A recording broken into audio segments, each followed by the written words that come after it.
going to start, let me make a distinction before I begin systematically. I think it's very important to be precise in the use of the terms and the language we use. I had a question this afternoon, which is interesting in a different talk. For example, whether Israel is committing genocide on the Palestinians after they experienced genocide in Europe.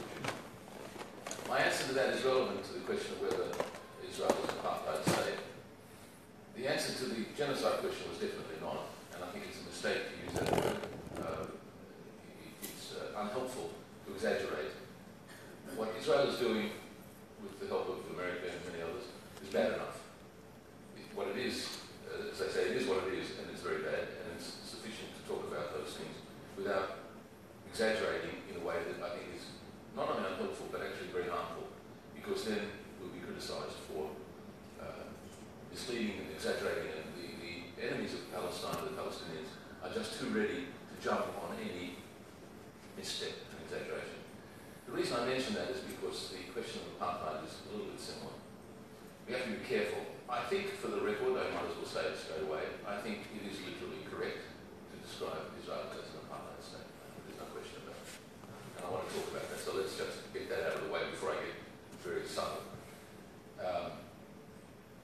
In fact, recently, MPhil, who I understood was here in Malaysia, you may have seen him. He's a wonderful Israeli who speaks very eloquently and powerfully about these topics. There was recently, as always, a broadcast online where he was asked about the same question, and he says, we'll stop calling Israel an apartheid state when they stop committing apartheid. He was very direct and blunt about it. But the qualification I want to do in before I even start talking about it, and hopefully we'll have a conversation, is that one has to be a little bit more subtle in speaking about, on the one hand, Israel itself, as we say,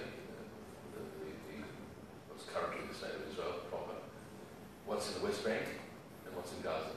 They're very different, and I think it's relevant and appropriate to express those differences in the way we talk. The question of whether Israel is an apartheid state inside the territory of Israel proper, inside the armistice line, the green line.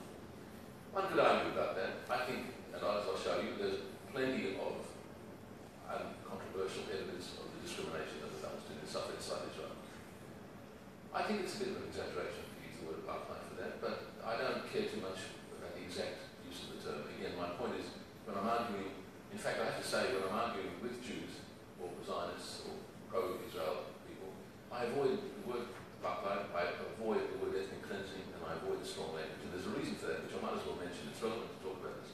If we're in a dialogue with the other side, people who don't already agree with us, and I think that's very important for us to engage in. I mean, many of you, perhaps all of you, are on the same side. We're all on the same side.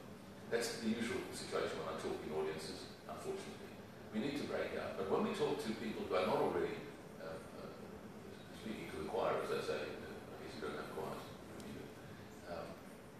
It's very different when you're talking to the other side. And if you use the word apartheid or ethnic cleansing, that's the end of the conversation. They don't want to talk anymore. They assume that such an exaggeration, that you are crazy and that you are not capable of having a balanced view. So, it's a matter of tactics. When you talk to certain people, I don't want the conversation to end before it starts. I want to engage them. And my answer in relation to apartheid and in relation to all of the issues is not to use inflammatory language, because usually it's used precisely in order to insult the other person. You say, your state is an apartheid state because you want to offend them. You want to actually be emphatic, and I do too. But it's actually not helpful. And so my point is really simple. I think it's much more important to talk about, as I said, the facts on the ground. If you detail what is going on that's uncontroversial, then you don't obscure or create obstacles in having a dialogue with people who may be willing to have the dialogue. And I have a lot of those conversations where I'm trying very hard to persuade people that they don't know what's going on, and that's very often the case. So I think that's just worth saying. But as I say, oh no, perhaps I didn't say it. If whatever you may say about Israel proper, the West Bank is worse than in a way, the word doesn't apply because the West Bank is a brutal military occupation, and that's very different. Some Palestinians and Palestinian supporters are even not wanting to use the word occupation for various reasons. I'm not sure I fully understand. They don't want to say that it's too benign. I'm not sure about that. I think it's quite useful to use that because the military rule in the West Bank to which the Palestinians are subjected is quite different from the Israelis in the West Bank. The Israelis in the settlements are subject to Israeli law. The Palestinians are not subject to Israeli law. They have no say in the government that they're subjected to, which is the Israeli occupation military forces and their rulings on household militias and on everything else. So that's really quite a different situation. In fact, you know, in Israel itself, not long after 48, the Palestinians within Israel remained, that were not expelled. They were under military, I don't know what the term is exactly, kind of military rule for quite a few years until that was lifted. So they were regarded always as an enemy, and they still are regarded that way. And what I want to say in my talk today, which is perhaps a bit different from what I said before, so perhaps I'm not just repeating everything. To understand whether Israel is an apartheid state, again, goes back to the entire history of the state of Israel.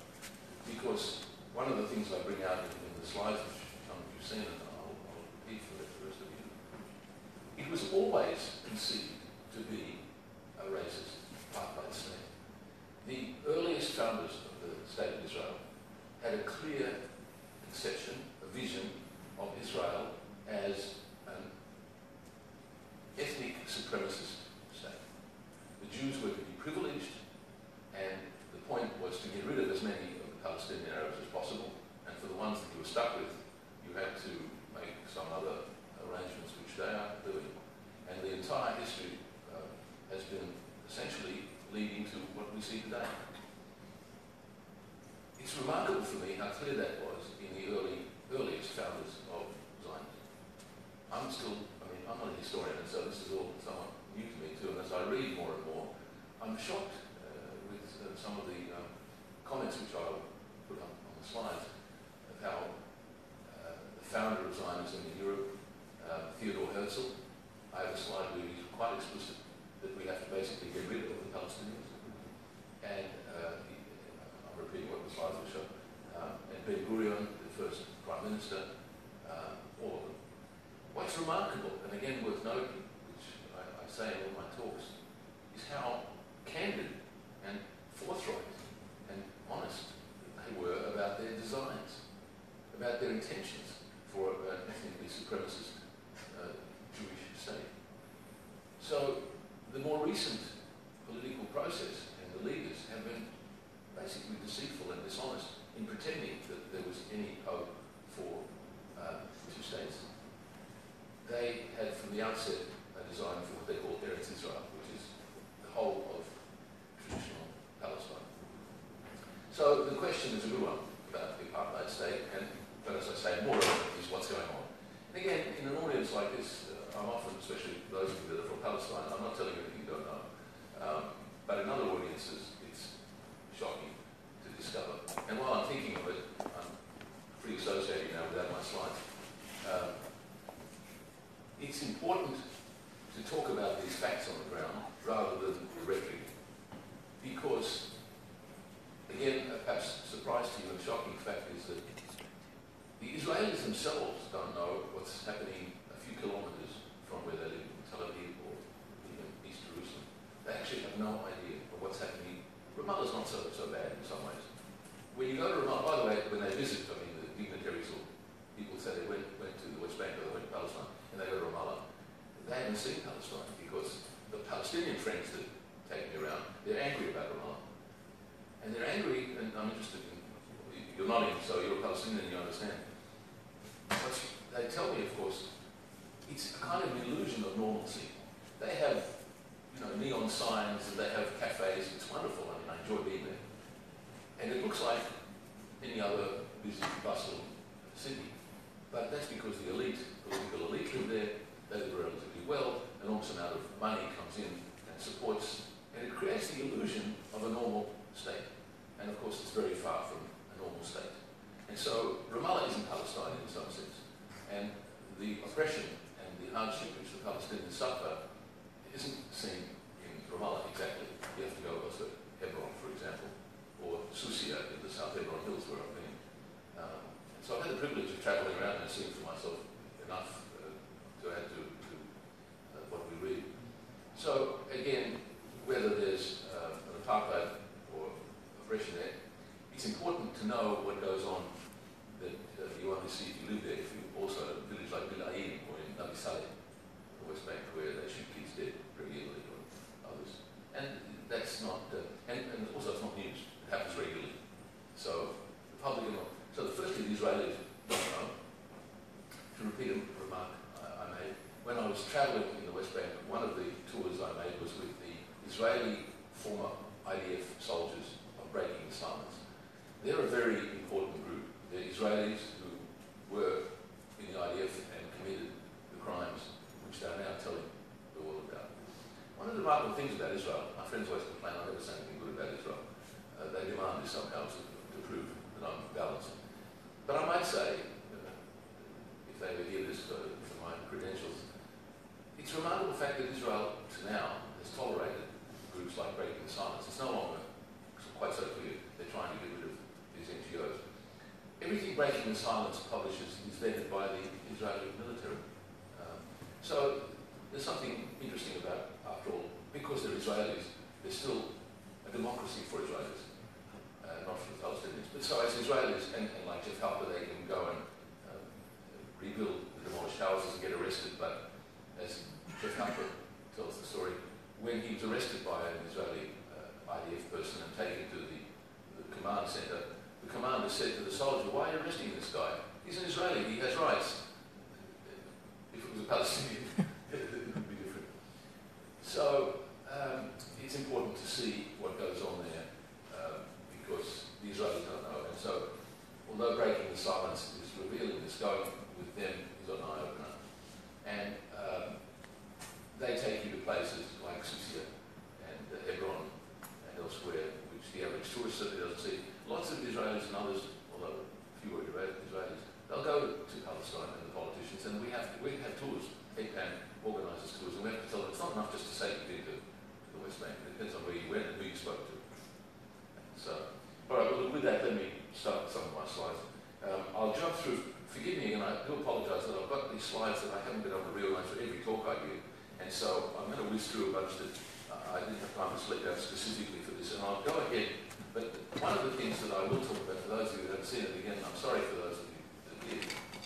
I checked with Nazari whether it's worth showing you something that's very relevant to my background and my role in what I do.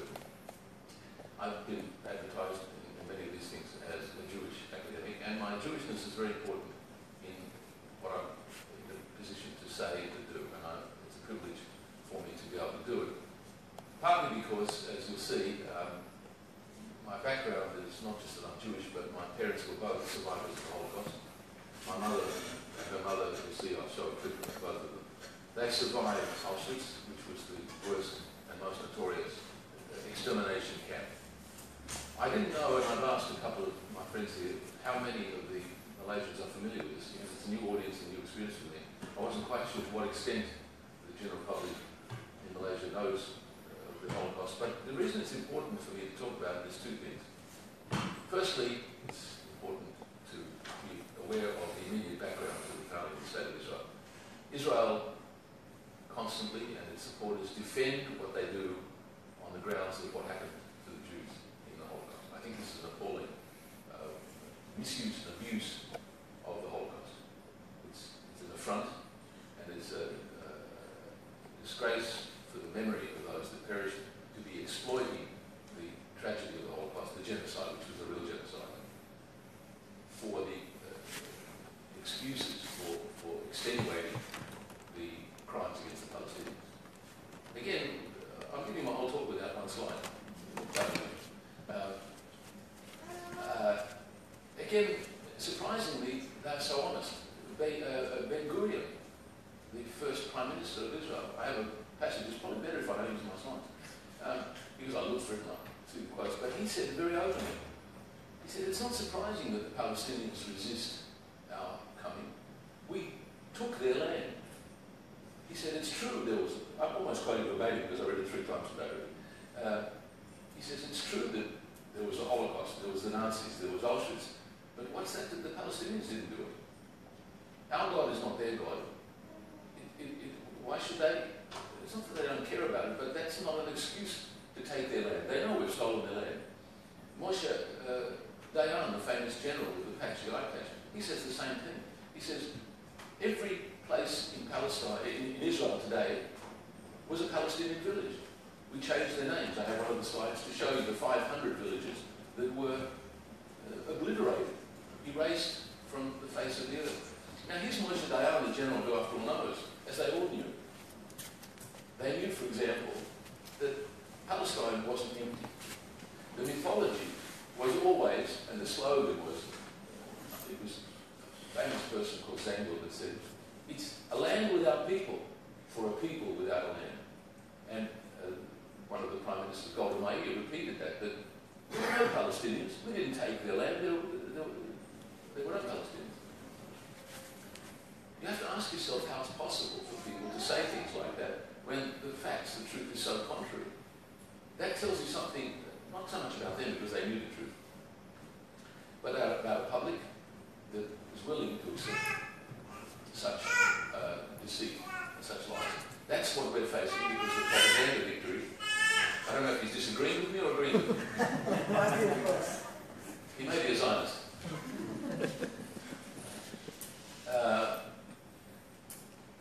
It's very important for us to understand the public perception in the West because the battle for Palestine depends on winning, not in Palestine, not in Israel, but outside. In the minds of the general public, in the minds of the Jews, and especially the politicians. And so what we on the outside are very important. The Palestinians can't do it on their own inside Palestine. The Jews, the dissident Jews inside Israel can't do it. They say it themselves. The Israeli government, the population, are so far to the right. They're so far steeped. In fact, I haven't said this and I haven't put slides up there, but I'll mention it now because it occurs to me. Israel is awash with genocidal racism. I say that very deliberately. Leading politicians, like, for example, the Minister for Justice, notice, Ayelet Shaked, young woman, during the Gaza War in 2014, she said, we should kill the mothers of all the people in Gaza because they give birth to little snakes. Now this is a member of the Knesset, the Israeli parliament. She's not alone. You can go online and I haven't collected them all. I tell this to some of my Jewish friends who don't know or haven't paid attention, they haven't seen. This is not unusual. If it was a one-off case of a crazy person, you might overlook it. It's now very widely shared view among members of the Knesset. The other aspect of this is very seriously concerning, is that the fundamentalist Jews, who are the ones that think that God gave them the entire promised land, which is all of Palestine, they, 20 years ago, were less of a problem. They were a small minority. The majority were, as I'm going to say, again, were not even religious Jews. Most of the political elite are what are called Ashkenazi Jews from Europe. They mostly don't even believe in God. So they don't take it literally that God gave them the land, but this is a traditional historical right that they believe. So there's this idea that that they should take the whole land, but it's not only the crazy fanatics now, it's now that are just in the West Bank, they're now in the Knesset, they're in the army. These completely fanatical fundamentalists who are racist, apart from anything else, they are now increasingly very significant in the running of the country, in the Knesset, and I mean settlers, fundamental settlers, and also the army. This is very important because, as I asked me the first talk I gave, a very important question about the history of Jews and Judaism and some of the doctrines which are part of the tradition. Let me say something about that because I'm really just free associating, I'm thinking of whatever comes into my mind. It's a bit subtle and complicated. It's true, a book written by an Israeli called Israel Shahak wrote a very important expose of the tradition of rabbinical Talmudic scholarship and Jewish values and Jewish practices and beliefs going back a long way. The Jewish religion is religious like other religions, especially in its earliest scriptures even. I'm afraid I don't know Islam very well, despite the very bad racist propaganda around the worst things that are said. But I do know Christianity a little bit, and certainly the Christian Bible, less so than the Old Testament, but the Jewish scriptures. It's full of genocidal, murdering, and terrible things. Every tradition is probably guilty of some unfortunate doctrines and beliefs, but most people are selective and they will not accept those literally. I mean, for example, I mentioned it a couple of days ago, it was the Jewish Passover ceremony. They commemorate with a dinner and they read a text. And the text tells the story of the Exodus, where the Jews came out of Egypt, out of slavery. And it's very ironic in relation to today, because the slogan for the Jews and the Exodus was, "Let my people go," speaking of the Egyptians. But the Old Testament and that conception is also captured in the very famous remark, I can't remember where in the Bible. It says, "Be kind to the stranger in your midst, because you were once a stranger in Egypt." That's so powerfully ironic for what's happening now in Palestine and in Israel, where the Palestinians are now the strangers among you, and this should be a warning that we should learn that lesson. They don't get the lesson. I think that's one of the tragic ironies of their own traditions now. So what I was going to say was that Israel Shahar reveals some very unfortunate racist, deeply racist stuff that's in the Jewish tradition, and it's important because in some form it persists. Sadly, and I'm sorry to admit this, but there is a deep racism in the Jewish communities. It's our responsibility to try to change that. But on the other hand, there is also a Jewish tradition which is noble and inspiring, which has to do with the universalizing of justice. The fact that we have human values that transcend our own particular ethnic origin. Edward Said was very powerful. I have quotes from him in my slides. And that's also part of the Jewish tradition. And the famous Rabbi Hillel was asked to summarize the Torah, the Jewish scriptures, and he said, it's easy. You can say in one sentence, "Don't do to others what is hateful to you." That's a nice, it's in the Christian tradition, and it's probably in the Islamic tradition, which I'm not familiar with. But so it's mixed. And most Jews don't take literally the awful stuff, but some minorities do, and they're the crazy fanatics. And we've seen enough tragedies. Not least of all in Hebron, of course, in 1994, one of those fanatics, fortunately I forgot his name from it, he went and, what was his name? Goldstein. Baruch Goldstein?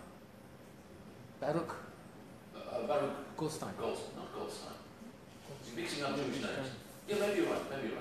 Doesn't matter. He's not worth remembering his name. He doesn't deserve to be remembered. But you know, he did an atrocity in the Ibrahim Mosque. Now, he was one of those crazy fanatics, and somebody asked me why they assassinated Rabin. There was another one of those crazy fanatics. So and I was going to say, one can't dismiss that. But we have to rely on the good sense and the decency of many Jews, even if they're ignorant as they are, and I rely on that to a considerable extent. The good news also is there are very many Jews, which I have slides to show, are now, that are together with the dissident Jews who are standing up. In America, there was a Jewish Voices for Peace. They had a big conference, very big conference, people spoke there, and increasingly the Jewish community is starting to know enough to see how terrible it is. We have to understand that and be supportive of that, because however culpable their ignorance, it's a culpable ignorance, it's real, and they're starting to find out, and we need to help them. My role in Australia to fight with the Jewish community, with the Zionist lobby there, is I try to go to Jewish conferences. I've been banned, I have to tell you. I'm very proud that they banned me now several times. Mind you, it's because I support BDS. The BDS is the one thing they call it the red line. They regard that as so terrible. This tells you something about them. But anyway, so when I go to the conferences, I don't present, they stop me presenting, but they don't stop me going. Many Jews want to come to talk to me. They don't agree with me, but they want to argue with me. And that's important. And I'm letting you know this because they're perfectly good. Not all of them. Some hate me and they are rude and abusive and make vile denunciations. But many are willing to talk. So that's an important message to you that, again, if my Jewish friends could hear me that I'm saying something nice for a change, many of the Jews actually because they're so full of the misrepresentations now. And it's not only their fault. The Western media, the entire intellectual culture has presented a lie from 48, or in fact from earlier.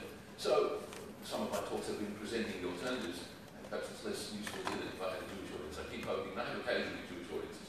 And when I talk privately with them, I tell them what are really uncontroversial facts, and they simply don't want to believe it. It's an extraordinary fact that they say, look, it can't be true. All right, well, it is.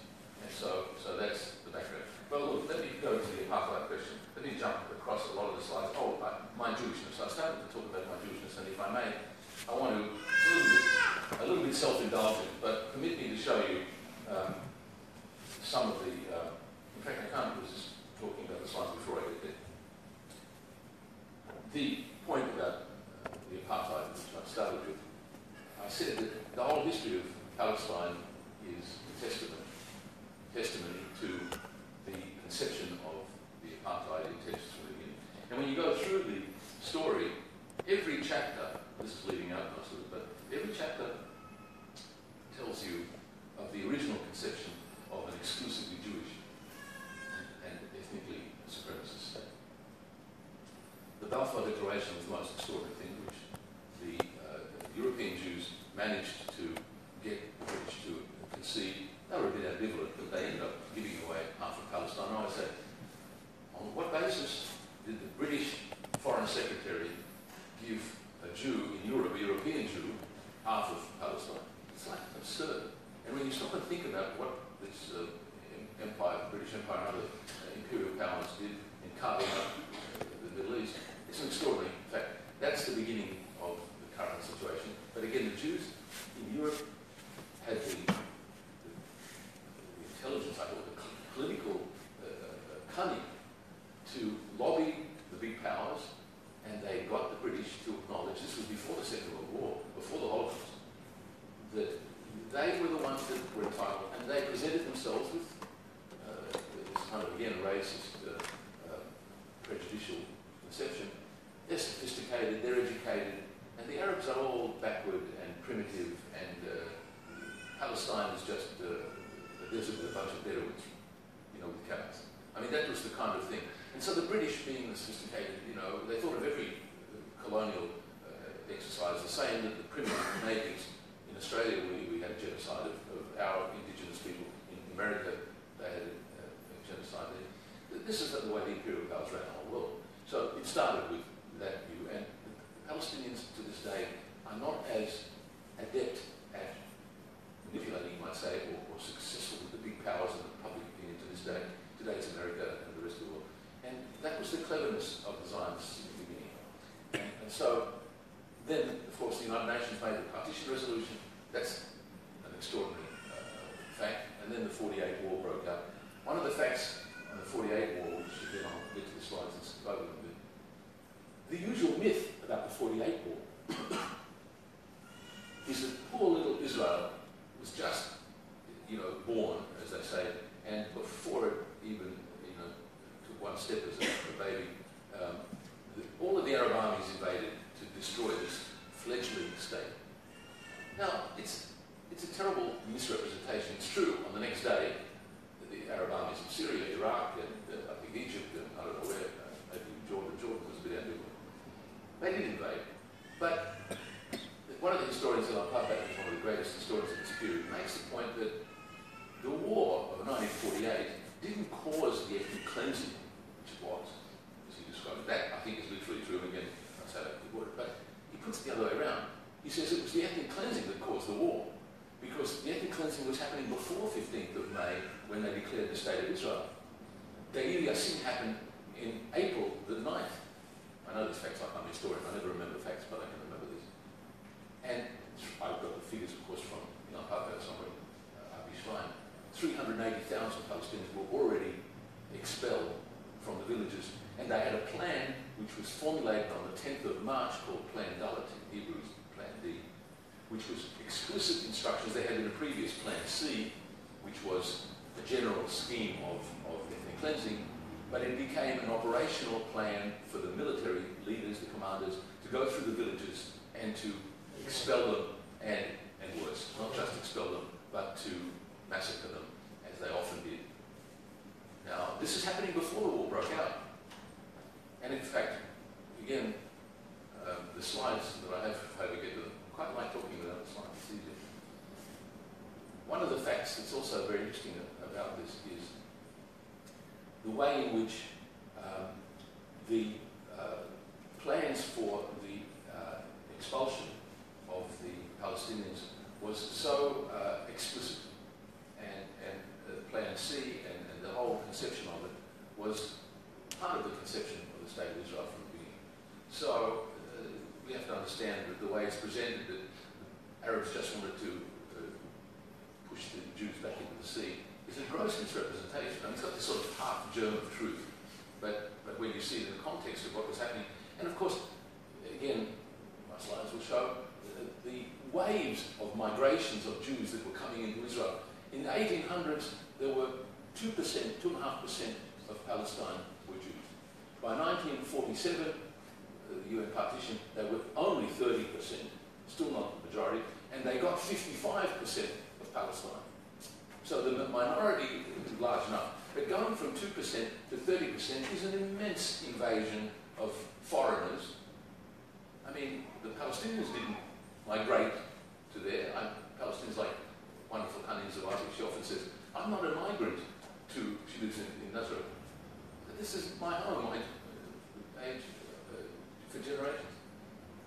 So this was the pattern, and the whole conception was that the Palestinians had to go.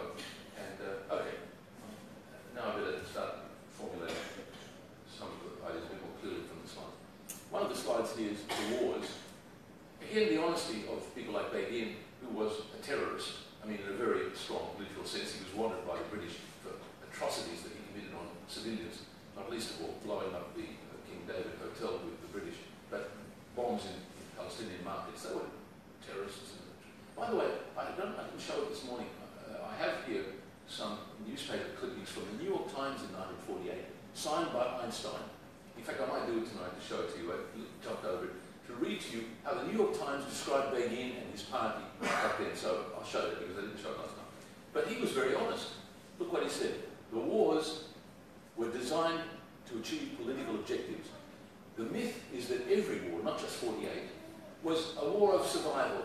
They were forced to defend themselves against the hordes, outnumbering them, and you know, this now, of course, in some naive numerical sense, there are a lot of Arabs around them, and they present this picture of this poor little Palestine that's being invaded by all of these Arabs that are going to kill them all.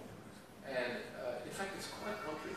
In 1948, from the outset of the war, the Arab armies were outnumbered by the Jews that were Israel. Oh, they were Israel already. Israel, the Haganah, which became the IDF, they were stronger than the combined Arab forces, including the Palestinian irregular forces. And it grew, and in the end, I think the combined Arab forces were much less. They ended up with, I think, nearly 100,000, 96,000 troops, far greater, almost double the strength of the Arabs. So he's admitting that these wars were not in defense, they were wars of choice because they could achieve political ends. And that's true of 1967. The generals, like Mati Jabu Pellet, who was one of the big shot generals, also admitted that freely. Of course, what was the political end? The summary of that is in the slogan, which I have somewhere. I don't know where it is now. I've got them all in different orders. I'll say it without showing the slides. I'll come back to this.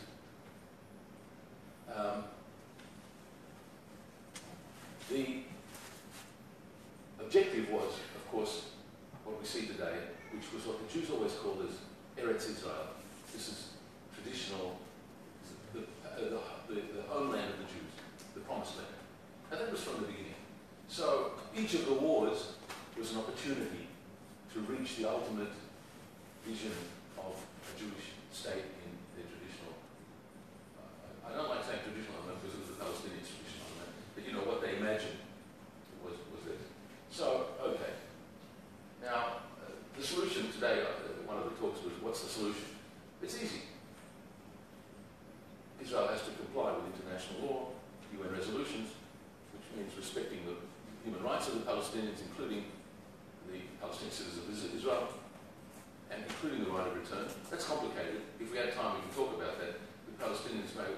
discuss that. I'm interested in your opinion about this. It's not a simple question. They have the right to return. I always say to Jews, you can't take away the right because you don't like it. But the reality is it's actually not easy to realise it. The practicalities of that have to be talked about honestly. And I think, frankly, I can be blunt about that. I think it's not possible for every Palestinian to return home to Israel. I have to say that, and we can talk about that. But that's the real issue we have to discuss, because somehow we have to acknowledge the right. I refuse to allow the Israelis and the Jews and the Zionists to say, no, we take away that right. You can't start a conversation about that. We have to face realities today, but you don't begin by taking away rights of the Palestinians have. And especially because the Jews give themselves, me, from Europe and from everywhere, more rights than you have. And that's not tolerable. As a Jew, I repudiate that so-called law of return. They made it up. This is not a law, it's what they decided. Because, again, to answer the specific question of the talk, that's an ethno-supremacist, racist conception. The idea that Jews have a privileged right in the land of Israel against the inhabitants, the traditional owners, that's not tolerable. And no Jew should. I don't even understand why these Jews are willing to endorse that, but that's how they understand Israel. That's the whole point. And we'll talk about the Jewish state. So of course, the difficulty, I pointed in some of the slides, to recognise all of that is everything else in the whole history of this.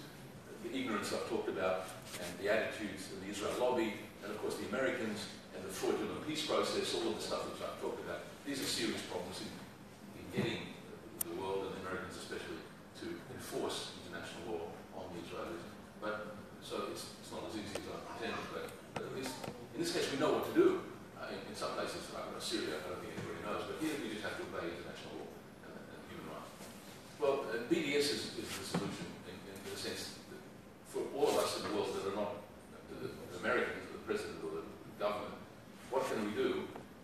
The most useful tactic now is the boycott movement, which is growing internationally. It's a movement of conscience, of people who are concerned for human rights and for peaceful protest. And I say that because the standard criticism from the pro-Israel lobby and the Jewish organizations is that the BDS movement is anti-Semitic. This is what I'm going to get to my Jewish stuff. This is an appalling, disgraceful slander. This is, after all, in every document, and everybody I know who supports the BDS, they're committed to a form of non-violent political protest. The idea that you would compare this to the Nazis is almost unspeakably disgraceful. It's standard. The politicians in Australia repeatedly use that, and they say, we remember the 1930s. And so boycotting Jews is disgraceful. Excuse me? Now, I can't be more emphatic than that we must not tolerate this. And you don't have to know too much history. But what's interesting is there's a book written by a couple of Australian academics that I reviewed, and I've been on the radio speaking with them about it. These are academics, Jewish academics, Zionists, and they use this kind of vile language. The BDS movement is designed to destroy the state of Israel, as if, I mean, in some physical sense, it's an act of war. They use that word. This is delusional. I mean, it's kind of a pathological way of dealing with the other side, and there's just no evidence for it. Now, there may be anti-Semitic people on the Palestinian side. There are crazy people in every movement. And maybe in BDS there are a few, maybe you know some, I don't know any. I go to the rallies in Sydney, and they're always described by the Zionist community, the Jewish community, a lot, as a Jew-hate festival of anti-Semitism. I don't see any. I mean, there's one or two cases I can tell you about, but on the whole, when you've got thousands of people protesting against the invasion of Gaza, this is not anti-Semitic. And to their credit, well, not just the boycott movement, I'm combining the two. At the beginning of every rally for the 5 weeks, 51 days or whatever it was in 2014, the organisers would get up to a very big crowd and say, this is not about Jews, and it's about Israel. And this is largely, I mean, many Muslims and Arabs and so on, and I was very grateful that they said that. I was very privileged they asked me to speak to the rally. It was an interesting, I did it also in 2008 in Melbourne. And knowing in advance that they would be tarred with this slander, that they're all Jew-hating, anti-Semitic ratbags, I, in my speech, made a point of mentioning my Jewish background, and I said, I mentioned my parents experience in the Holocaust. And I said, I grew up with parents who survived the Holocaust, and I think I know anti-Semitism when I see it, and I don't see it here. And I thank the audience, I think the patriots, they clapped very warmly for that, because they acknowledged what I was acknowledging, that this crowd, they understood the message. Every week they clapped when the organizer said, this is not about Jews. Now, you have to know that the Jewish community continually slander the pro-Palestine supporters and BDS in this way. We have to not tolerate that. And the reason they do it is because they know it works. Unlike the criticism of Muslims, which is now freely conducted in the mainstream, as you know well, I don't need to tell this audience, it's a disgrace. We know that it's taboo to say the same things about the Jews. The cartoons of the Prophet, people do that to prove they have free speech. They won't do it of Jews at all. One little ambiguous cartoon appeared in the newspapers in Sydney, and hysteria breaks out about the racism and it was a major crime because they were anti-Semitic. So we understand that that form of racism is not permitted. And the reason they throw that at supporters of Palestine is because they know people, they learn and they don't want to express anti-Semitic for good reasons. They understand how terrible that is and what it led to. Well, we now have to use that, and I, as a Jew, with my background, my responsibility is to rely on... The Jews hate it, by the way, when I do this. They say that, you know, I'm playing the Holocaust card, as if I don't have a right to do it. They have a right to exploit it for the crimes of the State of Israel, but I haven't got the right to stand up using the Holocaust and the lesson to support the Palestinians. This is disgraceful, and I'm not willing to accept that, and I'm willing to do it. So let me move. So I gave some talks about Jews. Now let me get to where I want. You've seen these pictures. Of course, anti-Semitism was real, although it's now on the wane, although there are peaks. Every time Israel does something, there's a spike in the incidence of anti-Semitic acts. People are angry and they may not make the distinction clear enough. I'm learning from you in Malaysia to what extent this is not clear. Part of my job is to try to, with my audiences, to make this clear. Anti-Semitism is understandably conflated with anti-Israel.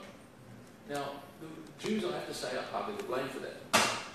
If the Jewish leadership and all the Jews say that the State of Israel represents all Jews, and they commit terrible crimes, and when Israel commits terrible crimes, the Jewish leadership look the other way. They refuse to criticize it. You can't blame people for failing to make the distinction clearly.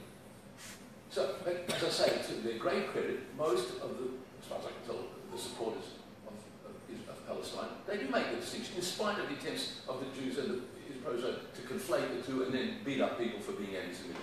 They deliberately conflate it. They insist that Palestinians have to recognize the Jewish state. Our politicians are also sometimes sucked into making that mistake. So I hold them responsible for attempting to confuse and conflate the issue, but to the credit of most people in the Palestine support group, to repeat my point, they understand hating what Israel does and the politics of Israel is not the same as hating Jews. And I don't know any of my Palestinian friends, even people who don't know I'm Jewish, it's not like they're being polite to me. I never hear anti-Semitism. So I'm thankful for that. But it's real, and you have to understand the psychology of the Jews who have been traumatized and their parents have been traumatized, and they have to get over it in a way. Okay, so let me just talk about this for a minute. So this is the background, these extraordinary pictures of Hitler giving speeches. And this was the anti-Semitic newspaper that was widely distributed in Germany. By the way, Nazari, how are we going for time? About 10 more minutes. 10, all right. These were the shops that were daubed in Germany and that led to, this is the reference when they attacked BDS. The German words mean, the words are Kauf nicht bei Juden, means don't buy from Jews. That's why they think, oh, the BDS movement, that's like this. You understand my point now? Peaceful, I mean, they're compared to Nazis, I don't have to explain what they do. Okay, and here's Omar Goodyear, the founder of the BNC, the nationalist movement. He's compared to Hitler. I think it's like, this is sick. Okay. There's a poster from a conference I spoke at in Sydney, Why Boycotting is Not Anti-Semitic. And that's the book I mentioned, these disgraceful academics who talk about collective punishment of Israelis. I won't go on about it. But here's a good voice. Shulamit Iloni was a member of the Israeli Knesset, and she said in an interview, you can find on Democracy Now!, she said, yes, the Holocaust, it's a trick. We always use it. And anti-Semitism, it's a trick, she said, anti-Semitism. It's a trick we always use to silence criticism of Israel. She's being very honest, but it's still the kind of industry. And we have to be conscious of that, don't we? And this was the smashing of the shops. The Jews all wore the yellow stars, and I'm familiar with this from my parents. They ended up being rounded up. That's a famous picture of the Nazis rounding up Jews to send them in cattle trains. That's my mum and my grandmother. My mother was 19 when she went to Auschwitz in one of those cattle trains. She survived. The two of them miraculously, through a lot of accidents, coincidences, survived. That's the cattle trucks that they went in. And that's their arrival at the station. That's them getting out of the trains. And when they got there, they met the notorious Mengele, Joseph Mengele, who was the doctor who committed these appalling experiments. And he was what they call the angel of death. When my mother arrived, she saw him every day.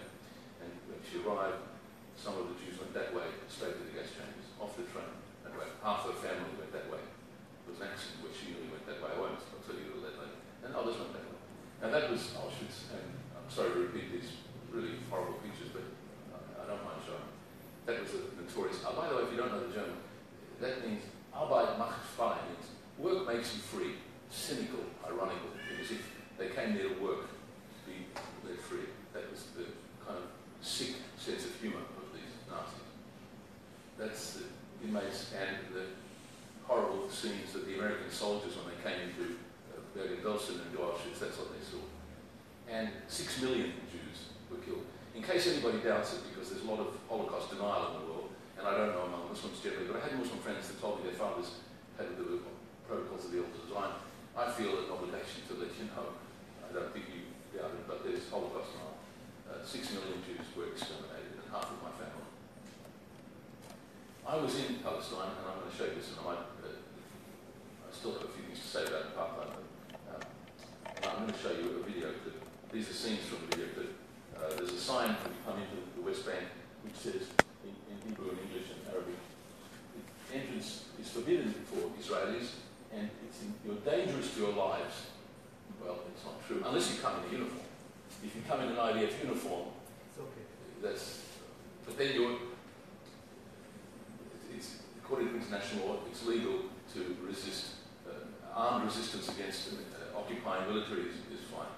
But if you come as a civilian, the joke here for me, which was rather nice, everywhere we went with a cameraman, a good friend of mine now, he introduced me, for example, we went through a cafe, and he introduced me as Peter Slezak, who's from Australia, he's a professor of philosophy, and he's a Jew. And the owner of the cafe, a little smoky little place, you'll see them in the picture, and the owner was serving us, and he was quiet for a moment, and he said, it's all on the house, it's all free. He was so pleased. It was a nice story. I tell all my Jewish friends that, because that's the reception I was getting as a Jew in Palestine. And this second picture you'll see in the video, I deliberately saw the barber shop in Ramallah or something, I don't know where. And I said, listen, that's a good idea. I was shaved already, I didn't need to shave. And I went in and I said, look, let's film this. And they let us sit down and shave me. And I was going to say, the voiceover is, he also introduced me as Peter Slezak, a philosopher and a Jew. So now I'm here, and he has the knife on my throat. And I was going to say, and for a moment it crossed my mind that this might be my last moment in Palestine. Look, I like telling that story to my Jewish friends because you understand the joke. That, listen, they're not all going to murder me. You know, because all the stabbings, it's very sad and they get shot dead. I mean, they think that all of the Palestinians are just killing Jews, as if they're all crazy. So I like telling these nice stories. Okay, so let's see if I can get this to work. How do I do it? Oh, what happens with this? It never works. Do I do something wrong?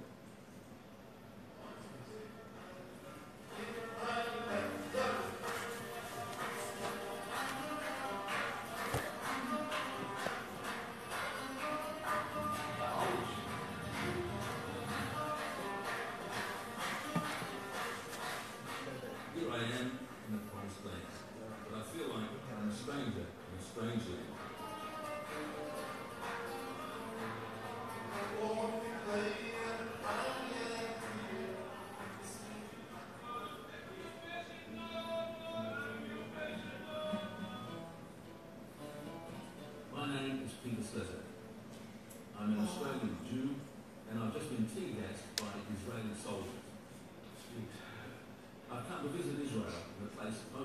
Israelis never seen. It occupied West Bank.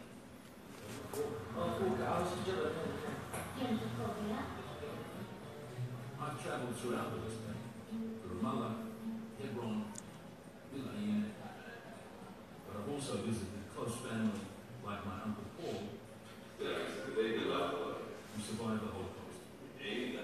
Where did you come from, Israel? I used the state of Israel.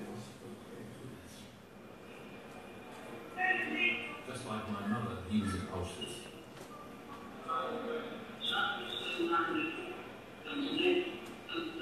After the Holocaust, he said never again. But today, we are not the victims. We are violating international law and the human rights of the Palestinians. Of course, I know many Jews think I'm mad. Do you feel obviously as a political force to do it? I think so. You think that there's something you can do? Yes, let me tell you my authorities. Seeing Palestinian life and the brutality of the Jewish state in my name leaves little doubt about my responsibility as a Jew and as a human being.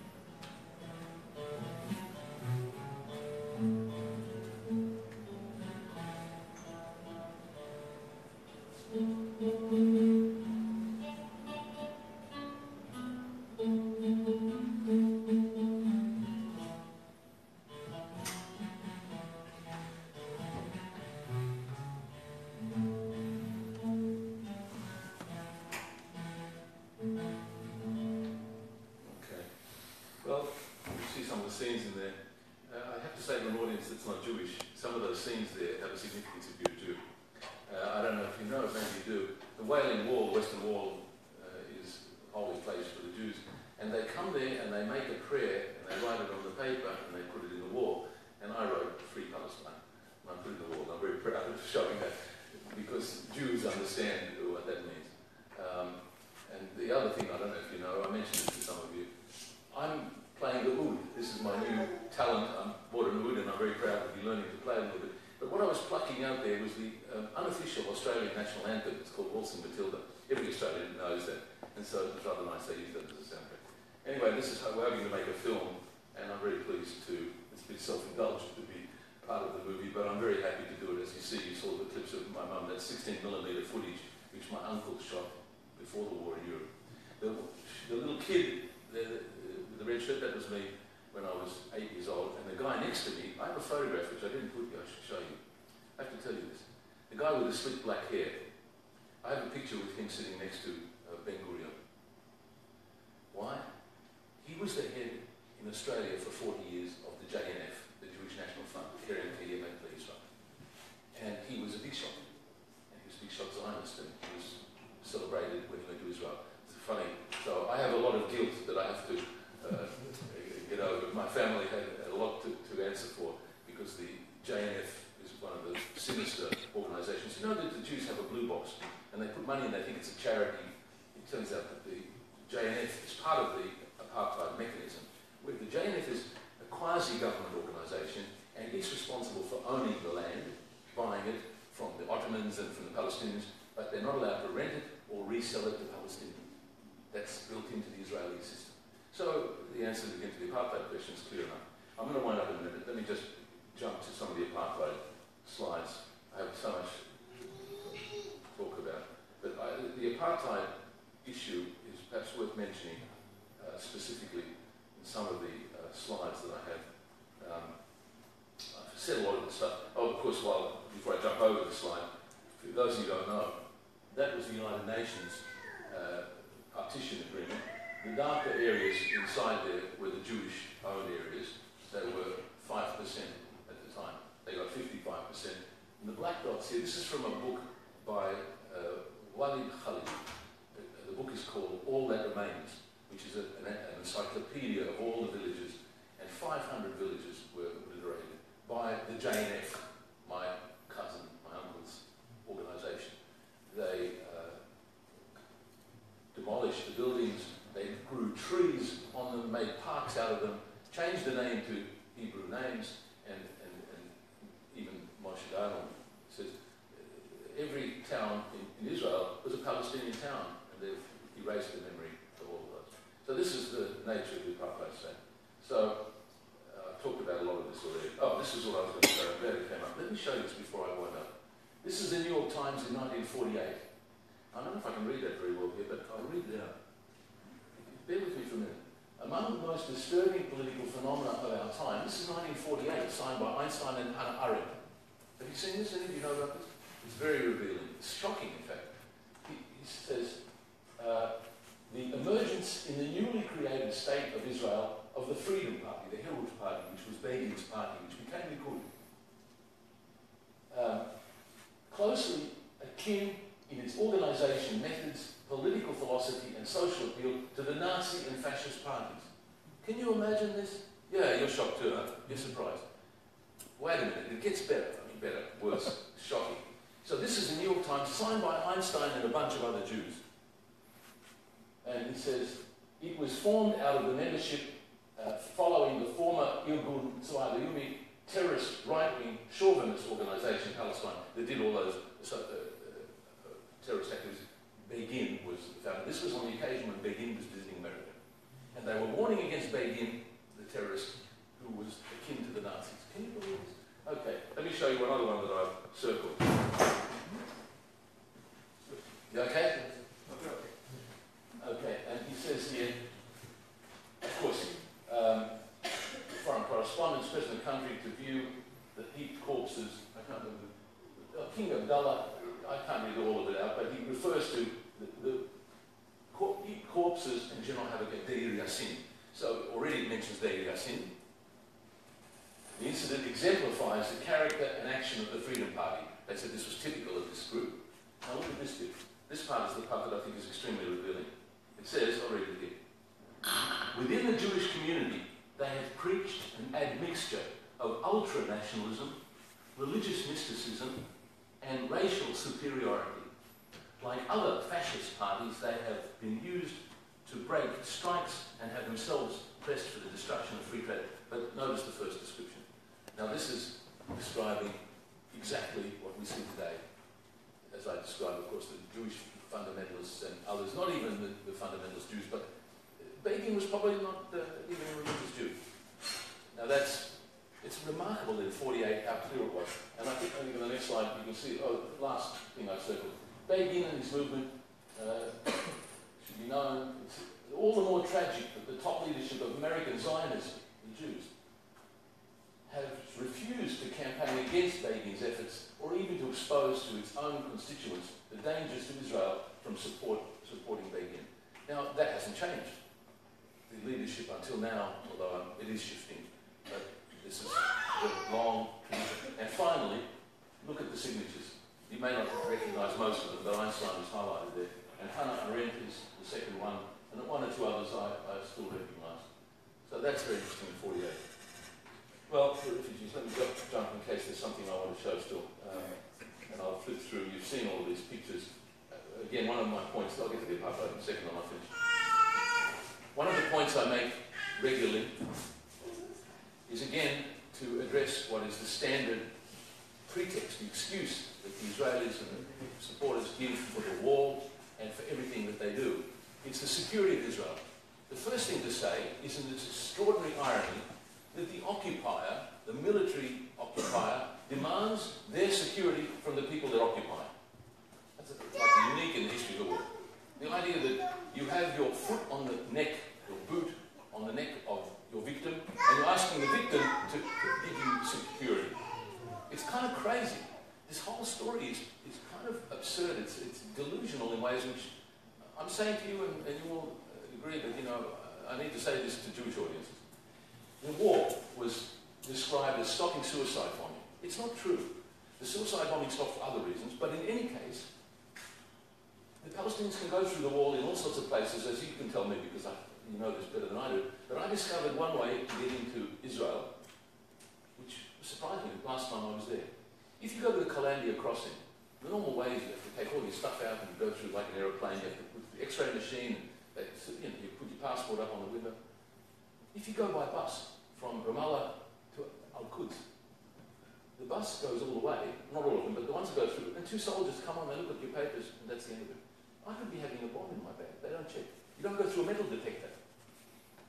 I thought about this for a minute. If you want to blow yourself up, I mean, God forbid, Palestinians can find ways to do it.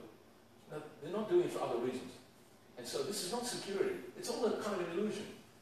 And again, to talk about the apartheid thing quickly before I finish, the water is stolen, houses are demolished, 50,000 houses are demolished, not for punitive reasons.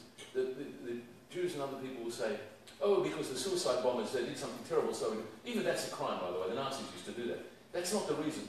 40,000, 50,000 houses were demolished, not of suicide bombing families. They do it because you're now in a military zone and they come in the middle of the night always. You know these stories. The Jews don't know, the Israelis don't know, and the world doesn't know. So this is not security. And when I tell them, what about the water? Don't tell me about security. They all want to argue that they're protecting Israel. Now, it's kind of crazy. But you have to understand how the world thinks this. And I haven't talked about Gaza and the rockets, which I won't talk about. I'm sorry, but too much to talk about. But you can see, and finally, on the apartheid issue, the Israelis have a word, hafrada, which means apartheid. It means separation. That's their plan. That's how they see it. So, and there's been reports and so on. And there's the water facts. And the water systems they all have to have because they don't get running water like the settlements. Settlements have swimming pools and water sprinklers on the lawns, and they have to have a water tank to save the water. So it's a bad story. Look, I'll wind up there. The whole of the West Bank, if you want to say it's apartheid, this is how the Palestinians are treated at the checkpoints. There are checkpoints all the way through the West Bank. They're all checkpoints and Jewish-only roads. And as I say, it's worse in the West Bank. Shooting to death. The children are being shot dead. And so on. It's a horrible story if you don't know it. Two kids were walking home one afternoon and snipers from the IDF shot them dead. This is all on video because it happened to be caught by news cameras. It's a horrible story. 2,000 kids. Perhaps I'll wind up on that note. Hebron, some of you are from Hebron, I think, said Hebron, you know what that's like. That's the Ibrahimi Mosque, where we talked about Goldstein. I think you're right, Goldstein. It was Baruch Goldstein who committed the atrocity there. And the soldiers come in and out like this. So that's apartheid. Look, the settlers walk down Shuhada Street like this, and the Palestinians walk here on one side. They changed that now. You know it's gone now. That barrier. Yeah, I was just there. They took the barrier. Huh? You are allowed there, but you are not. No, but now this is gone. This barrier. Yes. No. They took it. Yes. Well, I took that picture in 2012. Yeah, so the last time I was there, they took the barrier. Yeah. So, but anyway, that's the barrier.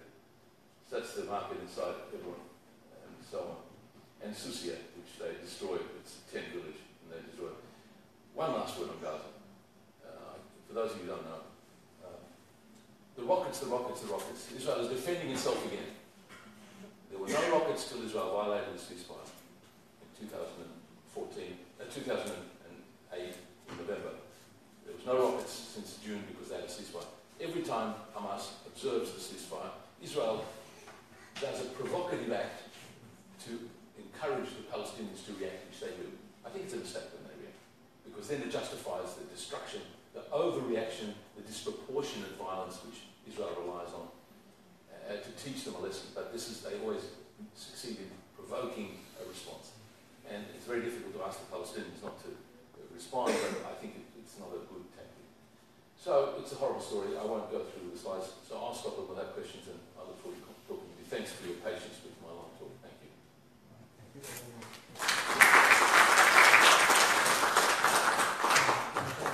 Anybody can ask questions? Please. Shall I just chair the questions? Yeah, please. Yeah. I was just listening. I listened to you this morning. I know. Thank you for listening again. Yeah, this time around, because you focus on the topic of racial supremacy, the fact that I don't know whether it's Jewish settlers who feel that or the general population in Israel feels like that. But is it the same for all the Jewish population in Israel, regardless of whether they come from Europe or they come from Africa? It's what the same. Do they feel the same? They feel superior. Superior to the other non-Jewish population. Is that similar, or is it because, depending on what color skin they are? It's not colour of skin exactly. I'm sorry to say, I'm always embarrassed to admit this, but I'm sorry to say that the races attitude is very deep in Jews. Somehow soak it up in your mother's milk. And it's not only against the Palestinians, but look, every group has some degree of this kind of tribal loyalty and tribalism. The Jews are not unique in that, but they are subject to it like everybody else, to be fair. It doesn't make it nice. And in this context, it becomes part of the politics of Palestine. They are racist against the Jews. The Ashkenazi European Jews, they behave badly towards the Sephardi Jews and the Mizrahi Jews who are Arab Jews.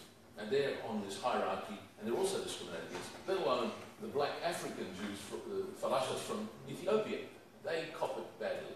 So racism is racism, and the Israelis, far from being immune from it, it's been aggravated, accentuated by the politics. And they are convinced, and of course, again, if I'm condemning them, not just the Israelis, the Jews in the diaspora are the ones. I grew up in a normal Jewish community. They were professional people. They went to become doctors and lawyers. Let me put it to you as follows. A friend of mine I was very close to as a teenager and as a young adult, and we grew up together as teenagers. We went to the university together. I thought he was like me, but it turned out he was very different. He once asked me a question when we were in the car together as teenagers. He said, because I was already dating a girl who's not Jewish. I ended up marrying her. She's my wife. She's Catholic. But he asked me then, I was 18. I wasn't thinking of getting married. He said, would you ever marry this girl? I said, what are you talking about marriage? I'm 18. Who's thinking about getting married? He didn't mean that. He meant because she's not Jewish. Now, he dated non-Jewish girls. He married a Jewish woman. But when his daughter grew up and was dating one of my students, a non-Jew, the family wouldn't let her continue in case it got serious. Now, this is an enlightened, not religious Jew. Why is he so intent, and his wife, on maintaining the racial purity, to put it that way, of his family? That's the view of Jews, and it's not religious. And he's never been to Israel. Oh, no, he grew up in Israel. He grew up. It doesn't matter, it's nothing to do with Israel. Nothing to do with Israel. It's nothing to do with Israel. Most Jews haven't been to Israel. Most Jews haven't been to Israel. I'm telling what it is to be Jewish. But my Greek friends are the same. I have Greek Orthodox friends, and they have the same attitude. They don't like you marrying out because you're destroying the ethnic group. It will disappear. So what? I don't think that's a tragedy. Every group has a history. I'm not killing anybody. I'm just saying what happens in the future, we should all love each other. That's all fine by me. You know. But most groups, I have to say, look, I feel a bit embarrassed being so mean with the Jews. They have a bad version, a dose of this stuff, and it comes very from the past, as Nazarek has pointed out, from this tradition, but they're not alone in this. The ethnic, but Baruch Goldstein and these people had it in, I mean, the depths of that racism against non-Jews is shocking. It's very deep. They almost don't regard others as human. They even say that the DNA, of Jews is different. Excuse me? I mean... Even until now, if you look over the whole prime ministers of Israel since 1948 until now, the majority is from Europe, from Jews, not from an Arab Jew. They're all European. They are not allowing any Arabic Jews to be in the prime minister. No, not prime minister. They're all the European Ashkenazi Jews. They're the political elite. Now, there are Palestinians in the Knesset. Jews always say, look, we're a democracy. They vote. We even have members of the Knesset. Look how they're treated. You know, Hanin Zoabi, they nearly, look, it's terrible. So, and it's a circus, the Knesset, what goes on there. It's disgraceful. So, they pretend it's a democracy for Jews. So, yeah, please, some other questions. Any other questions? You see, if there were Zionists here, I'd have a lot of questions. There's a question. Firstly, thanks for coming. Thank you. As you mentioned, it is very important Jewish people actually stand up and speak about this. Watching your slides, it came across to me when you got to solution. Actually, BDS is a tactic. Yeah. You know. You're right. So, in your view, is it a one-state? Is it a two-state? Good question. And Well, you can't tell because I haven't said anything about that. yeah. And to some degree, I see it as colonialism. yes, I absolutely. also I didn't use that word, but I've been using it all day, and you're 100% right about that. This is a colonial project, colonial settler project, which is the standard use. So I agree with that entirely. I don't think I said anything. When we try to speak about these things, as you know, everyone gets shut down. Yeah. But as a solution, something that is actually proposed or actually pushed, people stand behind it. What do you see? Is it, because as far as I see, there's only two options. It's either one state or there's some decolonization that needs to happen. So how do you see it? Do you see it as decolonization being the main drive that people should be heading towards? Or it's a one state with civil rights? Look, it's a very good question, and I hadn't mentioned one state or two states, and there's a reason for that. The connection with BDS is very interesting and important. Some of the leading supporters of the Palestinians, like Norman Finkelstein, if you know this literature, and Chomsky, I'm the world's greatest admirer of both of them. Yes. In Australia, I say this to Palestinians especially because the Palestinians got very cross. The supporters of Palestine, especially the BDS movement, got very cross with Finkelstein because he's kind of crazy and he's rude. He's very radical. He's a crazy guy, but brilliant. And they were very critical, both of them, of certain aspects, and in particular the question of whether BDS is pushing the one-state agenda. Whenever I promote and argue for BDS, I didn't say it tonight, but in other contexts, I will make the point of saying we have to distinguish BDS, as you rightly say, it's a tactic, not a solution. It has to be distinguished from the one-state, two-state thing. Because you can support BDS with whichever view you have on that, and the leading figures like Omar Barghouti and Ali Abunimah and these people, they happen to believe in one state, but Omar Barghouti is quite clear in his book, of course, that it's not connected. You could have either view. The trouble is, again, that the Zionists, the pro-Israel lobby, will charge BDS as wanting to destroy Israel because they think it's a cover, as Finkelstein accuses, for the one-state push, which is destroying Israel in a metaphorical sense. You're erasing the border. And he argues that Israel has a right for their state, which the Palestinians have conceded long ago, more than once. So I think it is very important in this audience, and I just forgot to mention, that we have to be very clear that arguing for BDS is not arguing either way on the one-state, two-state. Okay, we agree on it, you're not so agree. What's my view of the two things? I was ambivalent, but I'm still, because I listened to Chomsky, let me report what he says, and I'm inclined to agree with him. And I think Finkelstein as well. Apart from the fact that Israel, behind the green line, has a right, so far as any state has a right, I mean, no state is legitimate, but, given that, we're not going to get rid of every border in the world. So Israel has a right to that. He says that, he's asked, do you believe in one state? Chomsky says, he got a cute remark. He says, look, I believe in love and peace and harmony for the whole world, but that's not a serious proposal. The question is, what's the serious step towards one state? And nobody suggested the slightest plausible, practical step you could go towards one state.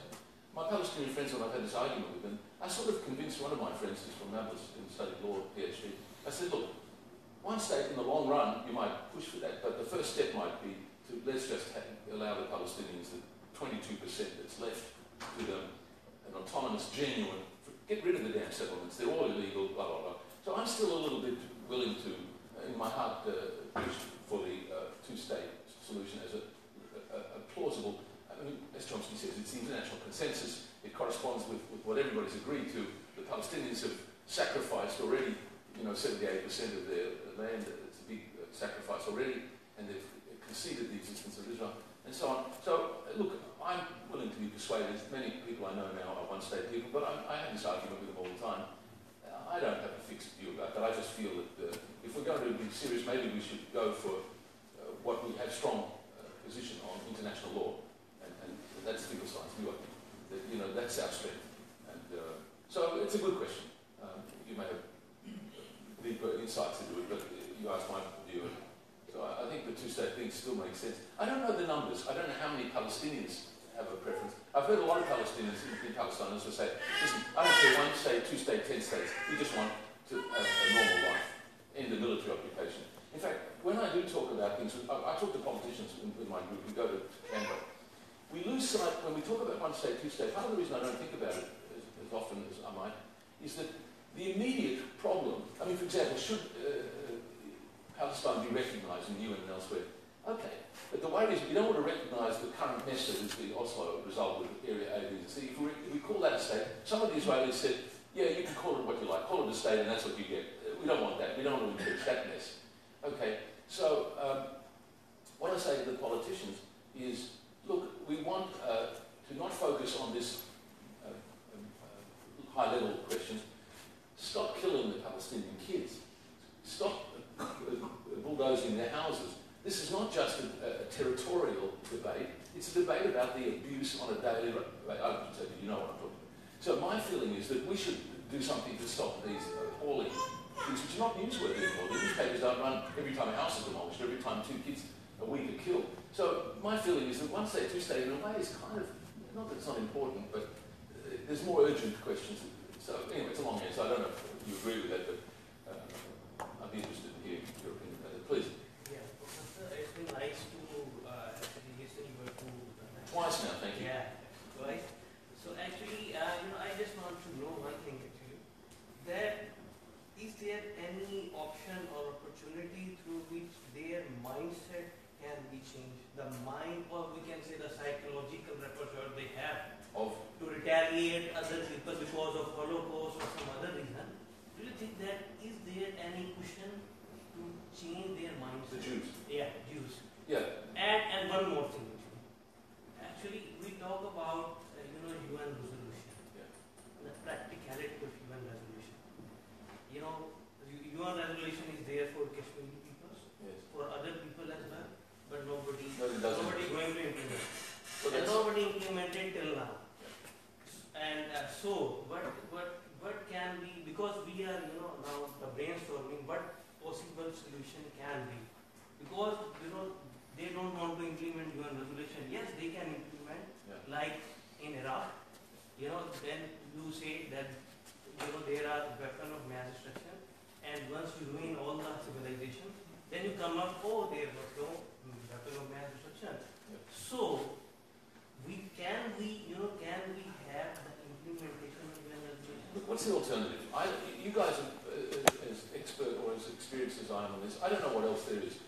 For better or for worse, and for all its flaws, the United Nations is the international body that it's flawed and does the wrong things a lot of time. It's manipulated by the big powers, but it's still important. I think that's one thing. But your first question is a very important one, which I can perhaps talk about better. The possibility of changing the minds of the Jews. Look, on the positive side, your question about their attitudes and how deep they are, but there is a more optimistic side. Norman Finkelstein again wrote a book called They Know Too Much. And he's showing that in America, where it's very important, perhaps the most important diaspora Jewish community, they are starting to find out the truth about both the history from 48, which was a lie, as we all learned it, and what that means is that they are starting to be very uncomfortable. They're even supporting limited BDS. People like Peter Beinart, who's a big shot Zionist and Orthodox Jew and academic and magazine writer and so on. He supports, it's not enough as far as I'm concerned, but a boycott of settlement products. That's a sort of boycott light, BDS light. It's an important development. I've heard him speak in Australia. One of the things he said that's very significant was, he was asked by, he didn't mention BDS in his talks, but the Jewish audiences, they come to hear him. They don't come to hear like Pape or anybody else, but they came to hear Peter Beinart, which was very important. And he said, when they asked him about BDS, he says 2 things. Very important, I quote him all the time. Firstly, it's not anti-Semitic. This is a big shot Jew and a Zionist. And he says, secondly, what do you expect from the Palestinians? He said, you condemn them when they resort to violence, and now when they resort to peaceful means, now you call them Nazis. Now that was a good point. And it was a strong point to tell a Jewish audience. Okay, so that's what's shifting in America. Big shot Zionists and Jews, they're progressive. They're Democrat voters. 80-90% of them vote for Democrats. They're a bunch of crooks too, the Democrats, but let's leave that aside from it. But they're progressive. They were at the forefront of the civil rights movements for the blacks in America. They're educated. They've been there a long time, unlike in Australia. Most Australian Jews are post-war migrants like my parents were. But the Jews in America have been there for, since the 1800s. They're deeply enmeshed in the culture and the intellectual life and the professional life there, and they're very well educated. Most of my professors, I studied for a PhD in New York, most of New York's intellectual and cultural life is kind of dominated in some ways or heavily influenced by Jews. And you see that in the movie industry and so on.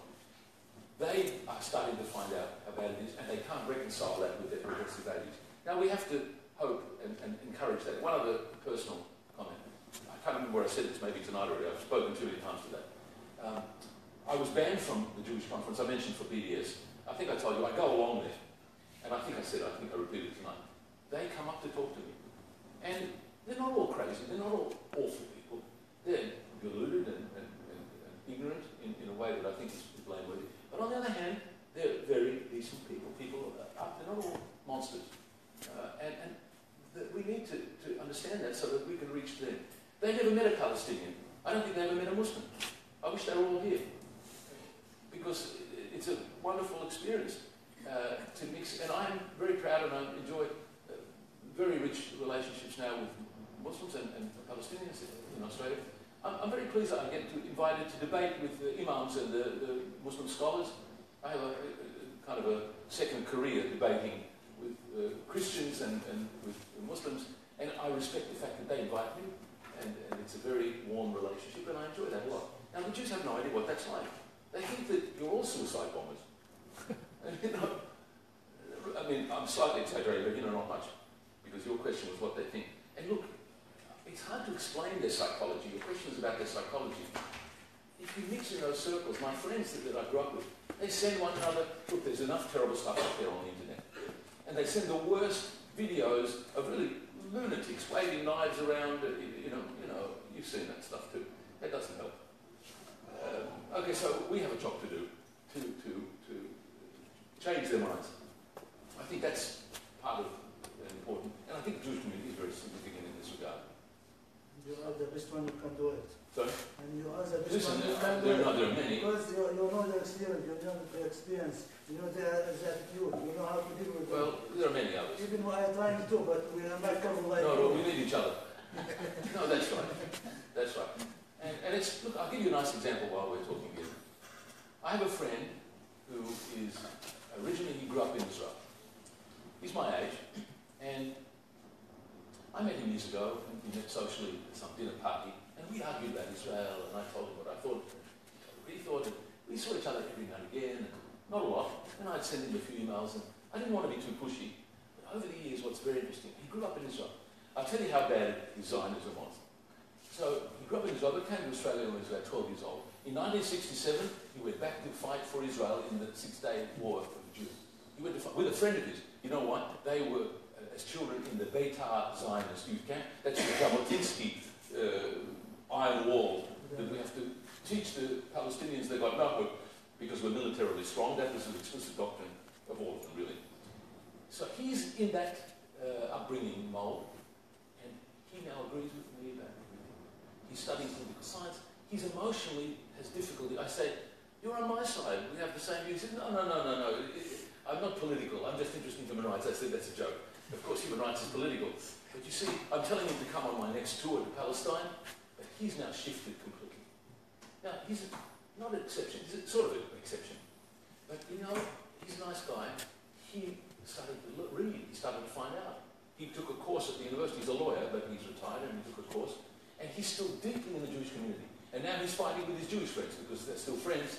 And they're telling him how crazy he is. And even worse, that he's friends with me, and I'm such a bad guy. And he now defends me. And look, that's the dynamic. I mention these cases because that's where... And he comes now to my Palestine fundraisers. He meets the Palestinians. He thinks the girls are beautiful. That's the trick. No, I'm sort of half joking. But, you start to see them as people. And the reality is that that's what's missing for Jews. They never have seen or talked to a Palestinian. And slowly that emotional, psychological shift is a big part of the problem that we have to deal with. So, I give long answers to short questions. Yeah. Last question. Please. Maybe? Yeah. Two questions. Two last questions. So, what would you reckon the role of Hamas in Palestine? Of Hamas? Look, that's a long, complicated question. I can tell you something about that that's very... What approach actually Hamas would take to make Palestine free? What would be your suggestion? Well, look, can we combine with the second question? Okay, so I'll talk about Hamas a little bit, as far as I can say something. The other question was? Thank you for the lecture. I just want to ask about the context itself, the terminology. If we take it from an academic perspective, what makes Israel considered as a state on the first basis? Good question. To make it legitimate. Yeah. Because I perceive it as a state of de facto. And if we establish this norm in a terrible region, it's very dangerous because I see now terrorist groups, just like ISIS, they go crazy, they kill people, they want to establish themselves as a state of de facto. Yeah. And I don't want to see, like, as a Middle Eastern, such a norm established. Yeah. I want to see, like, social contract, referendum. So why should we consider Israel on the first basis before we say apartheid or not apartheid? Is it a state or not? Look, it's a very good question, and you should talk to academic international law experts, but I'll tell you my answer. Every state is illegitimate. That's the first answer. And that's what my international law friends will say too. No state is legitimate. Is Australia legitimate? We stole it from the Aboriginals, the indigenous people. We murdered them. It was a genocide. Is America legitimate? They had a massive genocide. Every state is born in some kind of crime. So that's, in some sense, the wrong question. As far as Israel goes, we're 70 years too late. My view is that it's not legitimate. Look, if I could rewrite history, if I could wind the clock back and go back to 1947 or 1917, I wouldn't have written the Balfour Declaration, I would have repudiated, I wouldn't have made the partition. If you ask my view, I say to my Palestinian friends, I don't think it was legitimate. It's true, the whole thing is an occupation. My Palestinian friends are very angry now, the ones that I know in Palestine and elsewhere. The whole thing is not, right, they don't talk about now Israel and the West Bank were occupied. They say 48 occupied and 67 occupied. I agree with all that. But look, if you talk to an international lawyer, and we have to have norms that are reasonable and meaningful, so while I'm entirely sympathetic to your view, I think it's reasonable to say Israel has whatever legitimacy any state has, which is whatever that means. So I'm not an expert. Look, I'm not an international lawyer, but that's my sense of what I think we need to say, if only from a practical, political point of view. Realistically, we're not going to undo it. I think if Palestinians hope to win back the whole of Palestine, I have to say I'm afraid I don't think that's a good idea. I'm sorry, I wish we could. I mean, I would wind it back, but, maybe I'm wrong. I'm happy to argue this question. If we could do it, to be honest, if we could do it nicely, I'd leave the whole thing back. Okay, that's my heart is with you. But look, after all, the Israelis aren't all bad either. I have an Israeli family there. The guy you saw there, you notice he had the tattoo on his arm. That's my mother's closest cousin. These are good folks. They're not all bad. I don't think we need to wipe out. Okay, that's my answer. So we can talk more about that. That's the only answer. Quickly on Hamas. Again, I'm not an expert, but I read a lot. And one of the things that's right, not least of all, the real expert on Hamas, again, if you want to read, is the Jewish woman Sarah Roy from Harvard University. Also, I have to say to my Jewish friends, her parents were survivors of the Holocaust. It's not like she doesn't get it. But she is the world's expert. She lived in Gaza. She mixed with Hamas leadership and so on. She's very interesting to read about this, but she cares a lot about her Jewishness. And she has written, as many others, she's recommended books which I haven't read yet. But I have a list of the attempts at Hamas. Now, I'm not a great fan of Hamas, I can tell you. I know people from Gaza that also are not fans of Hamas. They voted for them, and they're Christians, and Hamas has problems. I mean, they're not a nice bunch from my point of view. But they are the elected government. They were elected in a fair and free election, and they have made repeated attempts for a long-term peaceful settlement of the dispute with Israel. And every time it's been attempted, it's been undermined by the Israelis. They assassinated the guy who had the paper in his hand. And I've got the whole list. I can't recite all these facts for you. But so part of the answer is that they are deliberately demonized, and everybody will describe them always in the sense it's a terrorist organization, Hamas. In fact, poor old Yusuf Munaya, who we met in Tunisia, he had the misfortune to be on Fox News, and he was interviewed by this awful person called Hannity. And he was asked by this bully, Hannity, is Hamas a terrorist organization? And Munaya, who's a Palestinian American, he didn't want to answer it straight away. I mean, to his credit, he was right. He didn't want to have to answer that question. And he started being hounded about his own terror. Listen, Israel is a terrorist organization. America is the worst terrorist organization on the planet. So if you're going to talk about terrorism, but you can't have that conversation easily. Okay. So, with all the faults of Hamas, they have made serious attempts. They've even now, I'm reading, revised their charter, which was pretty bad. It was explicitly anti-Semitic, and it explicitly relied on this awful fraudulent document, the Protocols of the Elders of Zion.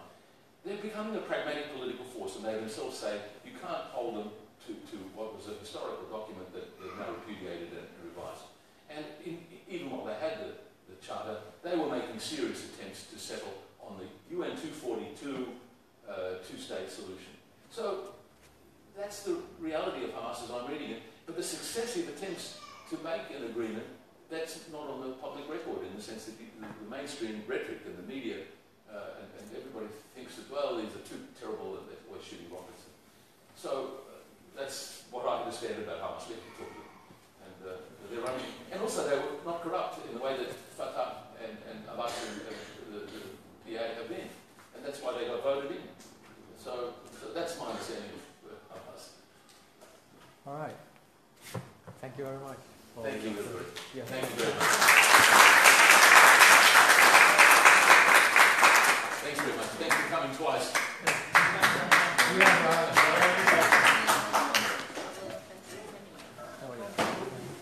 A couple of announcements. Thanks for coming again. I'm sorry tomorrow night.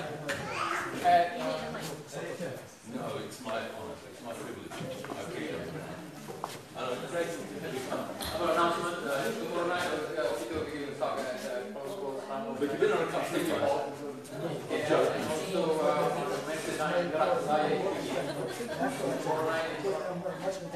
Well, I hope it says something different enough this time.